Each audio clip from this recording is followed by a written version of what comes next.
Hi, I'm Grant. And I'm Kathy.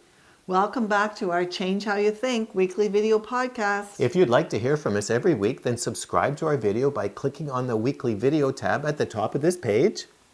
Fill in the subscription form and you'll get our free ebook, Healthy Moods. Right now, the world is obsessed with disinfecting everything. It's because we have an invisible enemy, the coronavirus, that we have to protect ourselves against. Cleaning and avoiding people who aren't in hazmat suits are the only ways we know how. Last week, we talked about how to disinfect your home and change the spiritual atmosphere.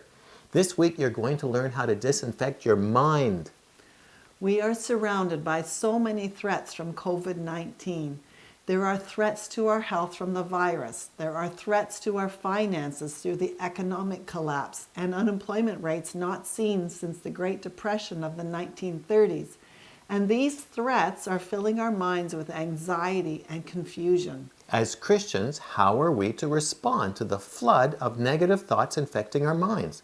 The answer is in James chapter 1, verse 2, which says, "Consider it pure joy, my brothers and sisters, whenever you face trials of many kinds, because you know that the testing of your faith produces perseverance." I can see you're nodding in agreement. Of course we should be joyful. We're Christians. But in actual fact, you're just rolling your eyes and saying to yourself, that's impossible.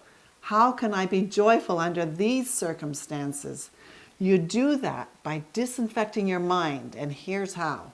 The first step is to recognize that your mind is full of thoughts all the time. They can easily get infected by an invisible enemy far easier and faster than your home or body can.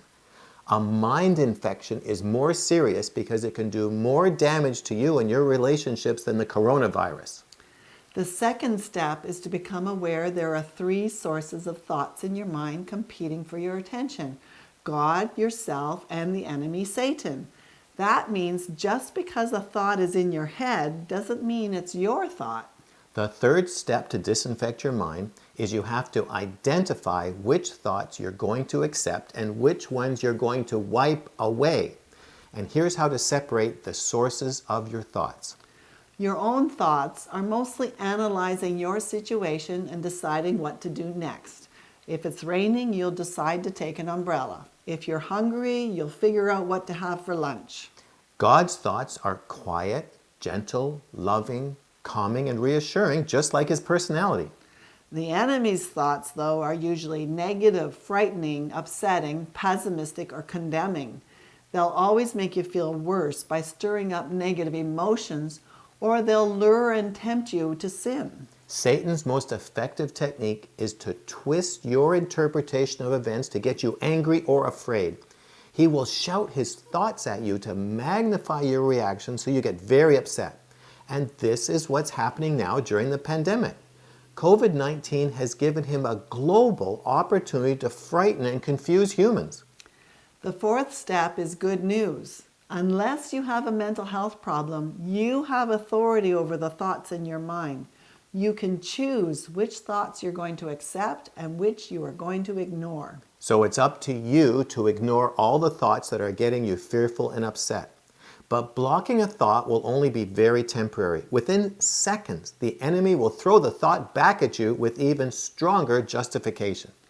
So to win over negative thoughts, you have to actually replace them with God's thoughts. So whenever your mind is under attack, turn to Jesus and ask him what he wants you to know about the situation and how he wants you to respond. Those are the thoughts that will calm you down and bring your peace back.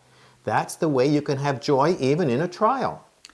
As we've mentioned many times, the easiest way to hear God's thoughts is to get into his presence through worship. That's when he feels close and you can ask him these questions and recognize his answers as thoughts in your mind. Jesus loves to hear from you and talk to you. Disinfecting your mind is far more important than disinfecting your doorknobs or groceries. Your thoughts direct your life, so pay attention to what you let into your mind. In the Free Your Mind program, we are just completing a 7-week course on how to hear God's voice for yourself.